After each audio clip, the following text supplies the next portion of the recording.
নমস্কার, আশা করছি সবাই খুব ভালো আছেন। চামেলি মণ্ডল চ্যানেলে সবাইকে স্বাগত জানাই। আজকে আমি আশাপূর্ণা দেবীর লেখা জালিয়াত গল্পটা পড়ে শোনাবো আপনাদের। আশা করছি গল্পটি আপনাদের বেশ ভালো লাগবে। শুরু করছি আজকের গল্প জালিয়াত। ফোন করে বলেছে ফিরতে দেরি হতে পারে। কখন ফোন করেছে? এই সামান্য প্রশ্নটা শক্তিনাথ কেন বাঘের মতো গর্জে উঠে করলেন তা শক্তিনাথই জানেন, অথবা শান্তনাও জানেন, কিন্তু শান্তনা সেই জানাটা জানতে দিলেন না। শান্তনা যেন খেয়ালই করেননি শক্তিনাথ গর্জে উঠেছেন। এমনিভাবে সহজ আলগা গলায় বললেন, এই তো একটু আগে। শান্তনার ঠিক এই সময়টাই যেন ফ্রিজ থেকে ঠান্ডা জলের বোতলটা বার করবার খুব দরকার পড়েছে, তাই মুখ না ফিরিয়েই সেটা নিয়ে টানাটানি করতে থাকেন। শক্তিনাথের গর্জনটা অতএব আর এক ধাপ ওপরে উঠল। একটু আগে মানে? আমি কোথায় ছিলাম? কটার সময় করলো? আর ঠান্ডা জলের বোতল নিয়ে নাড়ানাড়ি চলে না। শান্তনাকে এবার মুখ ফেরাতে হয়, গলার স্বরও ফেরাতে হয়। সেই ফেরানো গলায় বলেন, ফোন আসার সঙ্গে সঙ্গে ঘন্টা, মিনিট, সেকেন্ড লিখে রাখতে হবে, এটা জানা থাকলে লিখে রাখতাম। হ্যাঁ, এক এক সময় এই রকম সুর বদল করতে হয় বইকি। গর্জনকে বাড়তে দিলে আপন প্রেস্টিজটা থাকে কোথায়? শক্তিনাথ গুম হয়ে যান, বলেন, পাশের ঘরেই বসে রয়েছি, ফোন এলো জানতে পারলাম না, একটু আশ্চর্য লাগছে বইকি। বই পড়ছিলে, অন্যমনস্ক থাকতে পারো, বাথরুমে যেতে পারো, জানতে না পারাটাও আশ্চর্য নয়। খেতে দিতে বলি তাহলে? ও, খেতে দিতে? খেয়ে নিতে হবে? শক্তিনাথ বলেন, রাত 12টা বাজবে, এই কথা বলেছে বুঝি? শান্তনার ইচ্ছে হয় বসে পড়েন, ইচ্ছে হয় আর একটিও কথা না বলেন। আর পারছেন না মিথ্যার জাল বুনে বুনে ঘর সামলাতে। কতদিন থেকে চলেছে এই জাল বোনা? ছেলে মেয়েরা বড় হয়ে ওঠা পর্যন্তই। সত্যি কথার কটা বলতে পান? ছেলে মেয়েদের মন আর মান রাখতে এবং শক্তিনাথের মেজাজের পাড়া নরমালে রাখতে অহরহই মিথ্যার চাষ করে চলেছেন। বড় মেয়ে যখন বড় হয়ে উঠল, শান্তনার কি যন্ত্রণাতেই দিন গেছে। শক্তিনাথের হুকুম, মেয়ে তার কলেজের বাইরে একটি মিনিটও সময় বাড়ির বাইরে থাকবে না, অথচ মেয়ে সে হুকুমের প্রতিবাদে মুখর। সে কলেজ ফেরত বান্ধবীদের বাড়িতে চলে যাবেই যে কোনো দিন, না বলা না কওয়া, ফিরবে সন্ধ্যা করে। আর এমনই আশ্চর্য, ঠিক সেই দিনই যেন হাত গুনে গুনে শক্তিনাথ অফিস থেকে ফিরে আসবেন 7 তাড়াতাড়ি। এসেই সন্ধানী দৃষ্টি নিক্ষেপ করে বলবেন, বুলিকে দেখছি না যে। অতএব মিথ্যার জাল বুনতেই হতো শান্তনাকে। বলে গেছে ক্লাসের কোন মেয়ের বাড়িতে যাবে একসঙ্গে খানিকটা পড়তে, সামনে এক্সামিন আসছে তো। সত্যের জন্যে বেড়া বাঁধতে হয় না, খোলা দরজা হাট করে ফেলে রেখে দেওয়া চলে। মিথ্যার জন্যে অনেক আটঘাট, অনেক বেড়া বাঁধতে হয়, তাই সামনের এক্সামিনটা মনে পড়িয়ে দিতে হয়। অবশ্য শক্তিনাথকে সন্তুষ্ট করা অত সহজ নয়। শক্তিনাথ ব্যঙ্গের গলায় বলতেন, বান্ধবীর বাড়ি গিয়ে পড়া করতে হবে কেন? নিজের বাড়িতে পড়বার জায়গা নেই? থাকবে না কেন? শান্তনার অম্লান কণ্ঠ। দুজনে মিলে নাকি পড়া ভালো হয় বলে। দুজনে মিলে পড়া ভালো হয়, একলা হয় না। শক্তিনাথ আরও ব্যঙ্গের গলায় প্রশ্ন করতেন। আমরা কখনো এক্সামিনের পড়া করিনি, কেমন? তখনও শক্তিনাথের কণ্ঠে গর্জন দেখা দেয়নি। কটু তিক্ত কথায় ব্যঙ্গই দেখা যেত। শান্তনাও অতএব কিছুটা কৌতুকের গলায় উত্তর দিতে পারতেন। সে তুমি তখন কি করেছ তুমিই জানো। আমি তো আর এক্সামিন দিইনি যে মেয়ের সঙ্গে তর্কে নামব। তর্কে নামবার কথা উঠছে কেন? শক্তিনাথ বলতেন। নিষেধ করে দেবে, বলবে এসব আদিক্ষে তার দরকার নেই। শান্তনা যদি তার সন্তানের মান বজায় রাখার চিন্তায় ব্যস্ত না হতেন, অনায়াসেই বলতে পারতেন, নিষেধটা তুমিই করে দিও না, আসবে এখুনি। কিন্তু শান্তনার ভয় হতো হয়তো তাতে তার বড় হয়ে যাওয়া মেয়েটির মান বজায় থাকা শক্ত হবে। শক্তিনাথ হয়তো ভুলে যাবেন বুলবুল এখন আর ফ্রক পরে না, বুলবুল এখন আর স্কুলের ছাত্রী নয়। শান্তনা ভুলে যান না। বুলবুল নিজে যদি ভুলে থাকতো তার সেই সদ্যলব্ধ মর্যাদার অহংকার, তাহলে কত সহজই হয়ে যেত শান্তনার জীবন। শান্তনা ভেবে অবাক হতেন, ওইটুকু অহংকার ছাড়লেই বা কি এসে যায় ওর? বাপের কাছেই তো। কিন্তু তা তো হয় না, অন্তত হতো না। বুলবুল তো তার সেই বাপের মেয়ে। তাই বুলবুল আসার আগে কাঁটা হয়ে থাকতেন শান্তনা। সিঁড়িতে তার পদধ্বনির জন্যে কান পেতে থাকতেন, ঠিক সেই মুহূর্তে যাতে কোনো একটা ছুতোয় নিজে তরতরিয়ে নেমে যেতে পারেন, নিচে থেকেই মেয়েকে অবহিত করিয়ে দিতে পারেন। বাবা ফিরেছে, তোর দেরি দেখে চটিটং, নির্ঘাত কোষে ধমক মারবে একখানা, বুঝে সুঝে উত্তর দিস বাবা। হ্যাঁ, এই ধরনের হালকা ভাষাই ব্যবহার করতে হতো শান্তনাকে। জানতেন মেয়েকে যদি বলে বসেন, তোর দেরি দেখে তোর বাবা ভীষণ রেগে আছে, সাবধানে কথা কোস, তাহলে মেয়ে তদ্দণ্ডেই প্রতিজ্ঞা করে বসবে, অসাবধানী হব। কারণ বাবা রেগে গেছে তার গতিবিধির অনিয়মে, এই খবরটুকুই তো তার মাথা জ্বলে ওঠার পক্ষে যথেষ্ট। আড়ালে কোনো দিন মেয়েকে বলে দেখেছেন, কলেজ ফেরত এখান ওখান যাওয়া, ছুটির দুপুরে সিনেমা টিনেমা দেখতে বেরিয়ে যাওয়া, এসব যখন তোর বাবা দেখতে পারেন না, রেগে মেগে যায়, তখন করিস কেন বাপু?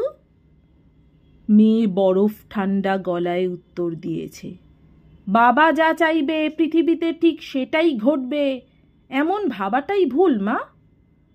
পৃথিবীর কথা হচ্ছে না, ওর নিজের সংসারে ওর ইচ্ছে অনিচ্ছের মূল্য থাকবে, এটা তো ও আশা করতে পারে। বাবার সংসারটাও পৃথিবী ছাড়া নয় মা, আর বাবার ছেলে মেয়েরাও পৃথিবীরই মানুষ। চটাচটি করে তো কেবল অশান্তি সৃষ্টি করা বাপু। 19 বছরের বুলবুল ফট করে বলে বসেছে, সে কথাটা বাবাকে বোঝালে আরো ভালো হয়। শান্তনা আহত হয়েছেন, অপমান বোধও করেছেন হয়তো, তবু ওই মেয়েটাকে সরাসরি তার বাপের মুখোমুখি নিক্ষেপ করতে পেরে ওঠেননি। কেন পারেননি? সন্তান সম্পর্কে এতই অন্ধ স্নেহ শান্তনার? নিজেই অনেক ভেবেছেন শান্তনা, বিশ্লেষণ করে করে দেখেছেন নিজেকে। কই, তেমন স্নেহান্ধ তো মনে হয়নি নিজেকে। শক্তিনাথের মতো অত ক্রুদ্ধ হয়ে না উঠলেও মেয়ের আচার আচরণে বিরক্তিবোধ করেন যথেষ্টই। মেয়ের এই অধিকার বোধকে মোটেই সমর্থনের চোখে দেখেন না, তবু সংঘর্ষেও নামতে চান না, চান না সংসারের শান্তিকে বিঘ্নিত করতে, তাই অহরহ ম্যানেজ করে ফেলতে চেষ্টা করেন। তার মানে সান্ত্বনা সংসার চান, চান তার শান্তি, শৃঙ্খলা, সভ্যতা। শক্তিনাথও যদি সেটুকু চাইতেন, যদি চাইতেন, তাহলে হয়তো সান্ত্বনাকে নিজের সঙ্গে এত লড়াই করতে হতো না, আর এত মিথ্যার জাল বুনে চলতে হতো না। ক্রমশই যে মাকড়সার মতো নিজের জালে নিজে আটকা পড়ে যাচ্ছেন সান্ত্বনা। বুলবুলকে নিয়ে শেষ পর্যন্ত চরমেই উঠেছিল। তবু সান্ত্বনা কত চেষ্টাই করেছিলেন। শক্তিনাথ বলতেন, সিনেমা দেখতে বন্ধুর সঙ্গে যেতে হবে কেন? তোমার সঙ্গেও তো যেতে ছাড়েন না, তাতে মন ওঠে না? সান্ত্বনা আটঘাট বাঁধতে বসতেন। আহা, আমার সঙ্গে তো শুধুই বাংলা ছবি, ইংরেজি দেখতে ভালোবাসে। ওহ, ভারী একেবারে ইংরেজি নবিশ মেয়ে হয়েছেন। সিনেমার ইংরেজি বুঝতে ওর বাবারও সময় লাগে, বুঝলে? অত সোজা নয়, ওসব ছুতো। তখন সেই সব মুহূর্তে সান্ত্বনাকে সুর ফেরাতে হতো, সান্ত্বনাকে ডাঁট দেখাতে হতো। তার মানে তুমি বলতে চাও কি, ছুতোটা কিসের জন্যে? কিসের জন্যে সেটা আর দুদিন গেলেই বুঝবে, শক্তিনাথ বলে উঠতেন।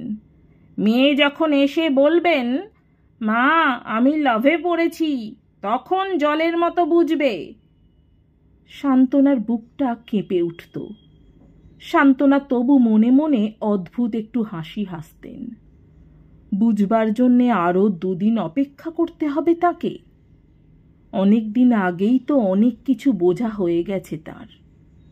তবু একেবারে উদ্ঘাটিত হয়ে যাওয়ার ভয়ে শক্তিনাথের কাছেও যেমন অবুঝ সেজেছেন, মেয়ের কাছেও তেমন অবুঝ সেজেছেন। একটি ছেলে গলা যখন ফোনের ওধার থেকে স্বচ্ছন্দ গলায় বলেছে, বুলবুল আছে, একটু দিন তো, সান্ত্বনা তখন আরও স্বচ্ছন্দ গলায় ডাক দিয়েছেন, ওরে বুলবুল, তোর ফোন।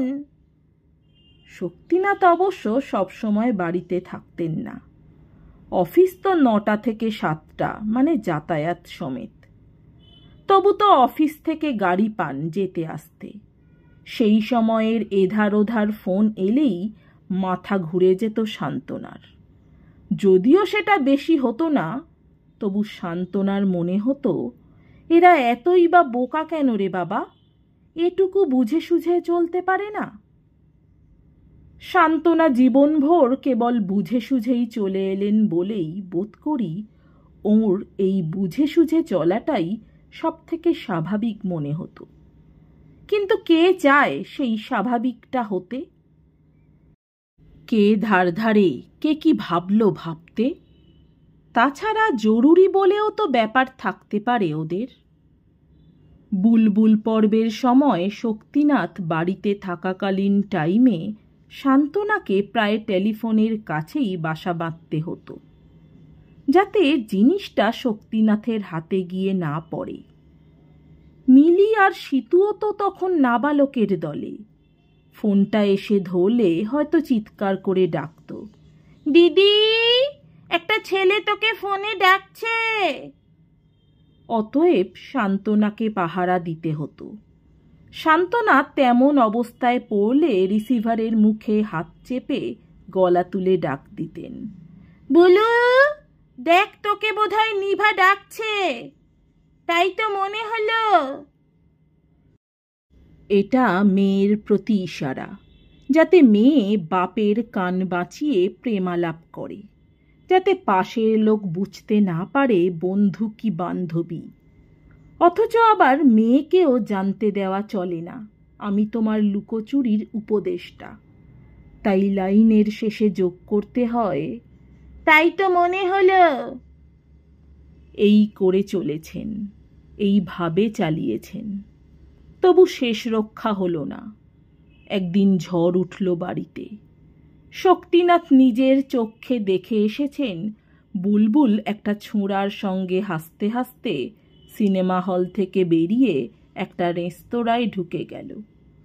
শক্তিনাথ অফিসের গাড়িতে, সঙ্গে আরও 2জন সহকর্মী, অফিসের চেনা ড্রাইভার। কাজেই শক্তিনাথের তখন হাত পা বাঁধা। শক্তিনাথ বাড়ি ফিরে রসাতল করতে লাগলেন। শান্তনা একবার ক্ষীণ কণ্ঠে বলতে চেয়েছিলেন, তুমি হয়তো কাকে দেখেছ। বুলুর তো কলেজ ছুটি হয় 4:30। ও কি করে ম্যাটিনিতে সিনেমা দেখবে, তাও অফিস পাড়ায় গিয়ে? কিন্তু এ যুক্তি কি ধোপে ট্যাঁকে? শান্তনা কি এইমাত্র পৃথিবীতে ভূমিষ্ঠ হলেন? কলেজ পালানো বলে কোনো শব্দ শোনেননি কখনো? বেশ, তা যদি না শুনে থাকেন তো বলুন, 4:30 পর 7টা বাজতে যে সময়টা লাগে, মেয়ে ততক্ষণ কি করছে তবে? প্রমাণ করুন দেখাটা শক্তিনাথের চোখের ভ্রম। সেদিন আর শান্তনার মেয়ের জন্যে নিচে নেমে থাকা হলো না। নেমে দাঁড়িয়ে থাকলেন শক্তিনাথ নিজে, এবং চাক্ষুষ দেখলেন দুয়ার থেকে অদূরে একটা গাড়ি থেকে বুলবুল নামল, আর অপর আরোহী সেই ছোকরা তাকে টাটা করে গাড়ি করে বেরিয়ে গেল নিজে চালিয়ে। তার মানে শান্তনার বুদ্ধিমতী মেয়ে বেশ একটি তালেবর বরই জোগাড় করে ফেলেছেন। এর জন্যে মেয়ের মা বাপের মেয়ের কাছে কৃতজ্ঞ হওয়াই উচিত ছিল। কিন্তু শান্তনার বুদ্ধিহীন স্বামী তার বদলে অত বড় মেয়ের গালে ঠাস করে একটা চড় বসিয়ে দিয়ে বসল।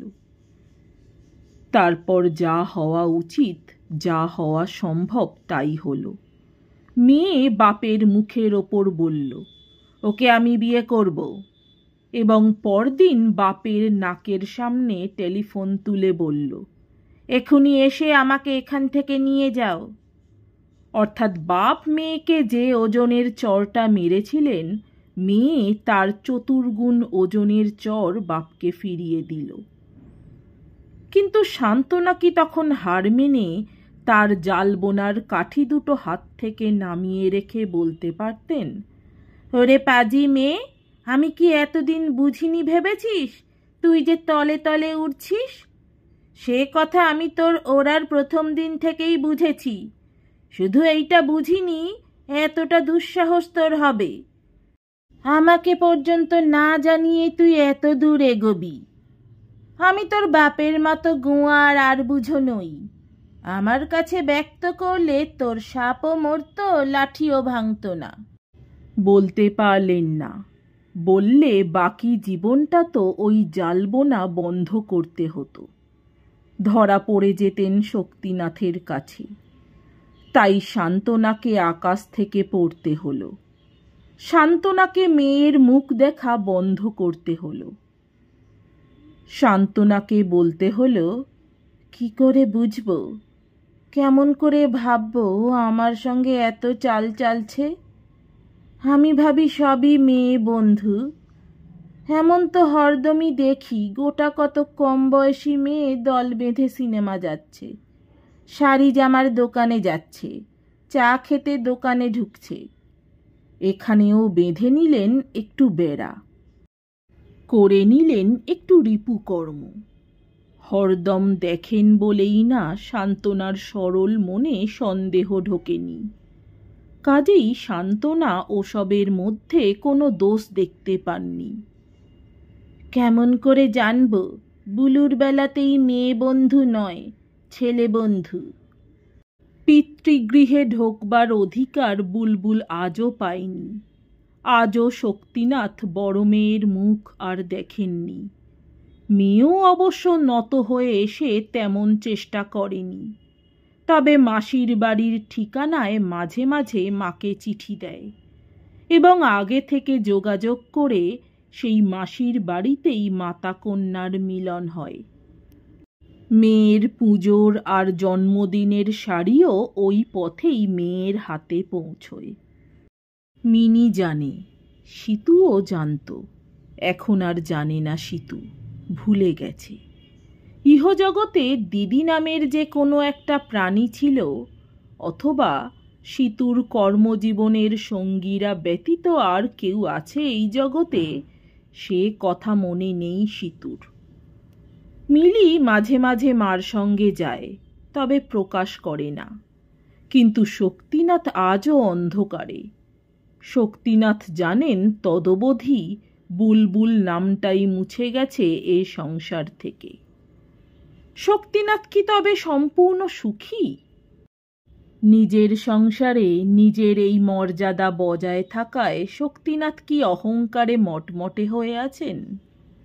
কই আর।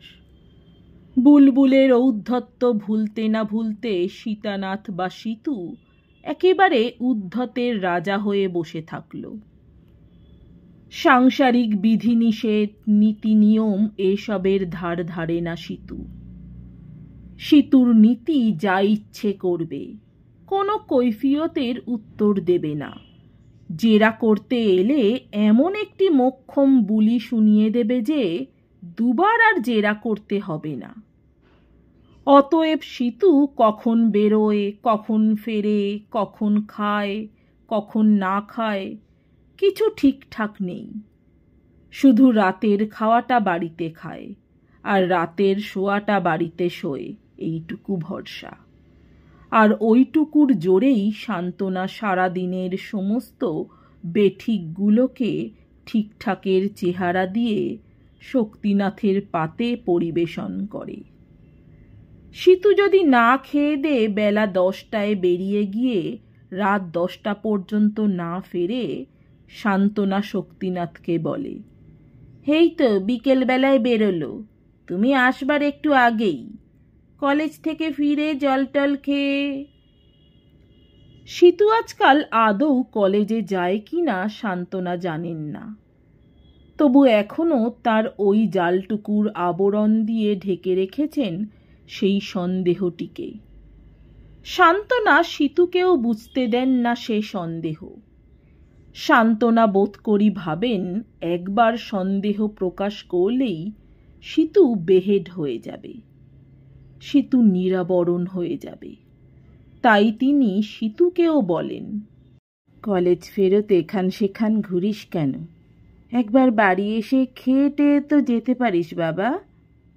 আড্ডা বড় না শরীর বড়?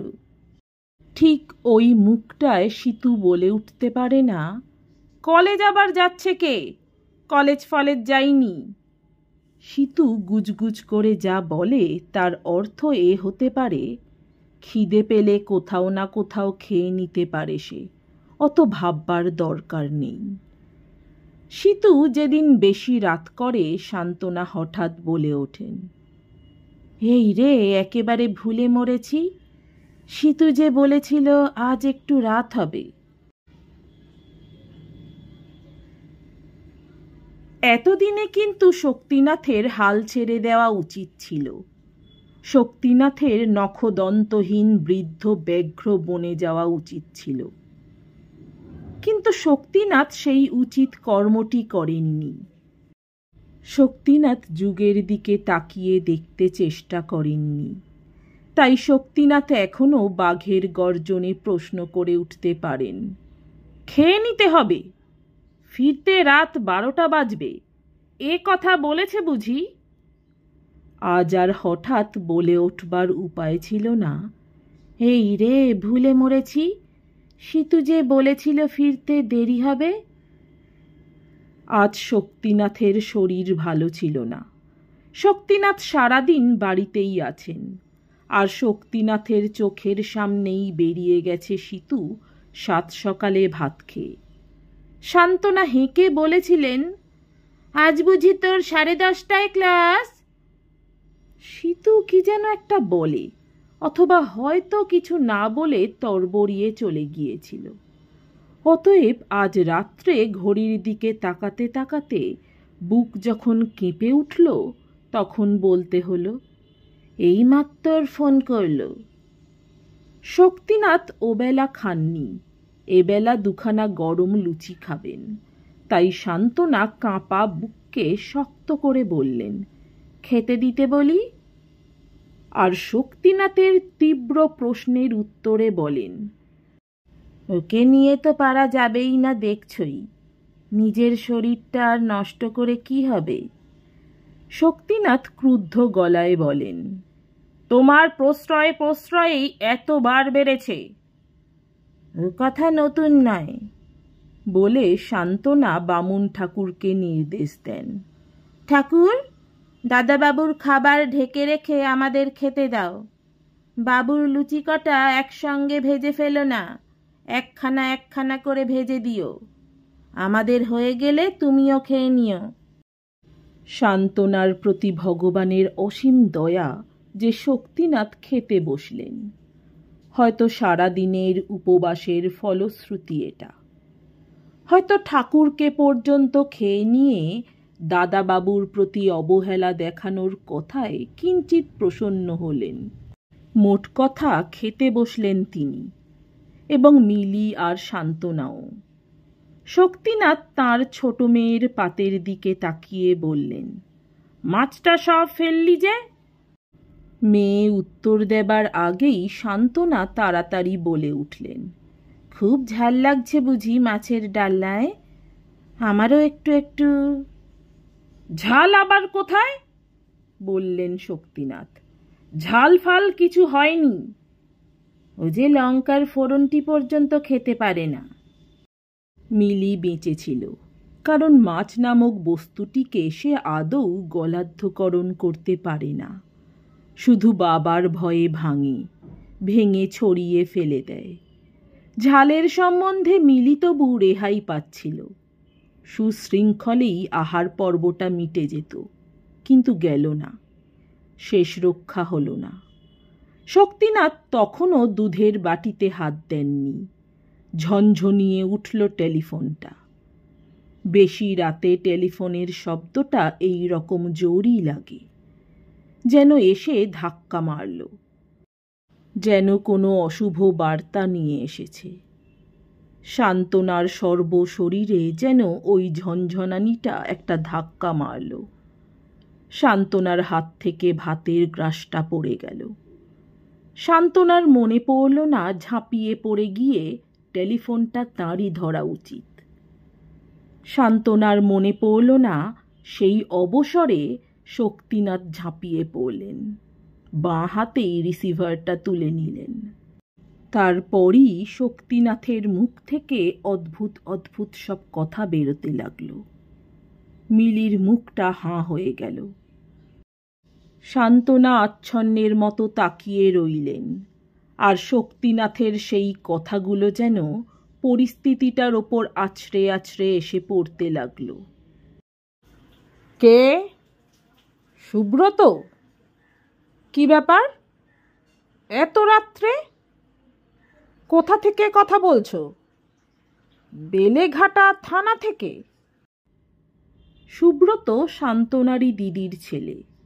শান্তনার অধিকার ছিল শক্তিনাথের হাত থেকে ফোনের রিসিভারটা নিয়ে নেওয়া, কিন্তু শান্তনা যেন অব্যক্ত আচ্ছন্ন হয়ে তাকিয়ে রইলেন শক্তিনাথের দিকে।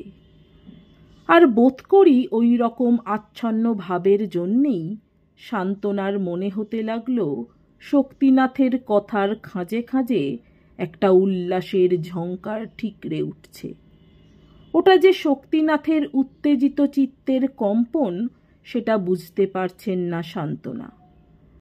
শান্তনা শুনতে পাচ্ছেন উল্লাস ঠিকরানো গলায় বলে চলেছেন শক্তিনাথ, তুমি বুঝি এখন বেলেঘাটা থানার ইনচার্জ? কখন বললে? বেলা 3টের সময়? না না, আমি কিছু করতে চাই না। আমার ছেলে বলে স্পেশাল কেস ভাববার দরকার নেই। সবাইয়ের যা ব্যবস্থা হবে তাই হবে। না, রাগ করে নয়, রাগের কি আছে, যা হবার তা তো হবেই। তুমি যে কষ্ট করে খবর দিলে এর জন্য। তোমার মাসিমা? উনি খেতে বসেছেন, ওকে আর বলার কি আছে? আমি বলছি কিছু করার দরকার নেই। আচ্ছা, ছাড়ছি। ছাড়বেনই তো। যে মা রাত 11টা পর্যন্ত ছেলে বাড়ি ফিরছে না দেখেও নিশ্চিন্ত চিত্তে খেতে বসতে পারে, তার আর বলবার কি আছে? শান্তনা তখনও ওঠেননি, হাত ধরননি। শক্তিনাথ ফিরে এলেন, ঘুরে দাঁড়ালেন, বললেন, বলছিলে না সীতু একটু আগেই ফোন করেছিল? তোমার কি মনে হয় অন্য কেউ ওর নাম করে? কারণ ওকে তো বেলা 3টের সময় পুলিশে অ্যারেস্ট করেছে, সুব্রতর থানাতেই নিয়ে গিয়ে ফেলেছে। সীতুর গলা বুঝতে পারলে না? শান্তনা উঠে দাঁড়ালেন, বললেন, থাক, অত কষ্ট করে জেরা করার দরকার নেই। কেউ ফোন করেনি, আমি মিথ্যে কথা বলেছি। শুধু আজ নয়, অনেক দিন, জীবনভর। শক্তিনাথ হঠাৎ হেসে ওঠেন। তুমি বুঝি ভাবছ আজই তুমি সে খবরটা এত ঘটাপটা করে জানাচ্ছ? চিরদিনই জানি। তোমার প্রতিটি মিথ্যে কথা আমি ধরতে পারতাম, ধরতে পেরেছি। মাকড়সার মতো মিথ্যের ওই জালটা বুনে বুনে তুমি নিজেই জালিয়াত হয়ে গেছো। শান্তনা পাথরের মতো তাকিয়ে থাকেন ওই হিংস্র আর নিষ্ঠুর মুখটার দিকে। তারপর পাথরের মতো গলাতেই বলেন, ও সব জেনেছ, সব বুঝেছ, তবু এতটুকু দয়া হয়নি তোমার? তবু কোনোদিন বলে উঠতে পারোনি, শান্তনা আর কষ্ট করো না তুমি, তোমার ওই জাল থেকে বেরিয়ে এসো। তোমার আমার তো একই জ্বালা, এসো দুজনে একসঙ্গে সেই জ্বালা বহন করি। না, তা তুমি বলনি, শুধু বসে বসে আমার যন্ত্রণা দেখেছ আর না দেখার ভান করেছ। তার মানে তুমিও একটা জালিয়াত। হ্যাঁ, হিংস্র, নিষ্ঠুর, পাকা একটা জালিয়াত। নমস্কার, আমার গল্প পাঠ ভালো লাগলে দয়া করে আমার চ্যানেলটি সাবস্ক্রাইব করে দেবেন। লাইক, কমেন্ট, শেয়ার করতে ভুলবেন না। অনেক ধন্যবাদ।